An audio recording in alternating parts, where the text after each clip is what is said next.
আসসালামু আলাইকুম, সবাই কেমন আছেন? আশা করি সবাই অনেক ভালো আছেন, সুস্থ আছেন। তো আজকে দেখাবো যে আমি খিচুড়ি রান্না করেছি। সেজন্যে শসা কেটে নিয়েছি। শসা আর পেঁয়াজ দুটো একসাথে কেটে নিয়েছি। তো এখন এই শসা আর পেঁয়াজ দিয়ে খাইতে তো অনেক ভালো লাগে। সেটা সবাই জানেন যে খিচুড়ি রান্না করলে শসা পেঁয়াজ লাগে। তো এটা হচ্ছে আমার খিচুড়ি। আসলে খিচুড়ি অনেকগুলো হয়ে গেছে, যদিও একা থাকি। একা এতগুলো খিচুড়ি খাওয়া সম্ভব না। তারপরেও যতদূর পারবো খাবো। তো এটা পেঁয়াজু নিয়ে আসছি। সেটা হচ্ছে এটা পেঁয়াজুটা বানানো হচ্ছে চিংড়ি মাছ দিয়ে। আসলে ঢাকা শহরে অ্যাভেলেবল পাওয়া যায়। এটা হচ্ছে চিংড়ি মাছ দিয়ে, ছোট চিংড়ি মাছ দিয়ে আর কি পেঁয়াজু বানাইছে। তো যাই হোক, এটাও অনেক সুস্বাদু, খেতে অনেক ভালো। তো এরপরে ছোটো পেঁয়াজও নিয়ে এসেছি। ছোটোগুলো হচ্ছে ওগুলো খেতে সুস্বাদু, অনেক ভালো। তো সবগুলো দিয়ে আর কি খিচুড়ি ট্রাই করবো। এই যে চলুন দেখি খিচুড়ি।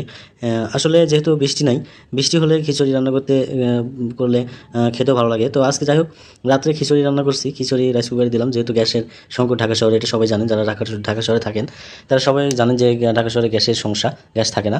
তো সেই জন্য রাইস কুকারে ভাবলাম যে রাইস কুকারে খিচুড়ি দিই। খিচুড়ি দিলাম। আসলে শুকনো খিচুড়ি ভাবলাম যে একটু ঝরঝরে হবে, কিন্তু ঝরঝরে হয়নি, একটু নরম হয়েছে। যাই হোক, তারপরেও খিচুড়িটা অনেক ভালো হয়েছে, অনেক টেস্ট হয়েছে। তো এখন এই যে শসা দিয়ে খাবো। তো জীবন আসলে চালাতে হলে যা কিছু করার দরকার, তার সবগুলোই হচ্ছে কর্মব্যস্ততার মধ্যে থাকলেও সেটা করতে হবে। এগুলো হচ্ছে ছোটো পেঁয়াজু, বুঝছেন? এগুলো যারা খান তারা তো বুঝতে পারবেন যে ছোটো ছোটো পেঁয়াজু। তো খুব ভালো লাগে, অনেক টেস্ট। যাই হোক, জীবন তো একান্তই আপনার আমার, তাই না? তো জীবন চালাতে হলে অনেক কিছুই করতে হয় সেটা। যাই হোক, আমার খাওয়া দেখে যাই হোক কেউ কিছু মনে করবেন না, সবাই মাশাআল্লাহ বলবেন। তো খিচুড়ি অনেক ভালো হয়েছে আলহামদুলিল্লাহ। তো যাই হোক, আল্লাহর অশেষ মেহেরবানিতে খিচুড়ি রান্না করতে পেরেছি। আসলে আমি রান্না খুব একটা করতে পারি না, তারপরেও চেষ্টা করি যত সম্ভব যাতে রান্নাটা ভালো হয়। তো মাঝে মধ্যে আমি খিচুড়ি খাই, ঢাকা শহরে যেহেতু একা থাকি। হ্যাঁ, সবসময় তো রান্নাবান্না করতে ভালো লাগে না। অফিস থেকে আসার পরে তো রান্না করতে একদমই মন চায় না। এরপরেও যেহেতু গ্যাস থাকে না, ঢাকা শহরে গ্যাসের একটা সমস্যা, এটা সবাই জানেন। তো সেই জন্য ভাবলাম যে আজকে রাত্রে খিচুড়ি রান্না করবো, যেহেতু আগামীকাল শুক্রবার।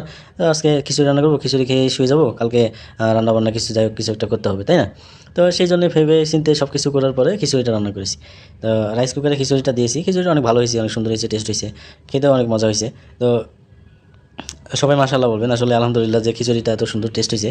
তো একা একা আসলে খাইতেছি, সবাই কিছু মনে করবেন না। আসলে একাই থাকি ঢাকা শহরে, একাই ব্যাচেলার সময় পার করতেছি, যেহেতু ফ্যামিলি সবাই বাসায় থাকে, দেশে থাকে, তো একাই আছি। তো যাই হোক, খাচ্ছি। তো সবাই দোয়া করবেন আমার জন্যে। সবাই ভালো থাকবেন, সুস্থ থাকবেন। আল্লাহ হাফেজ।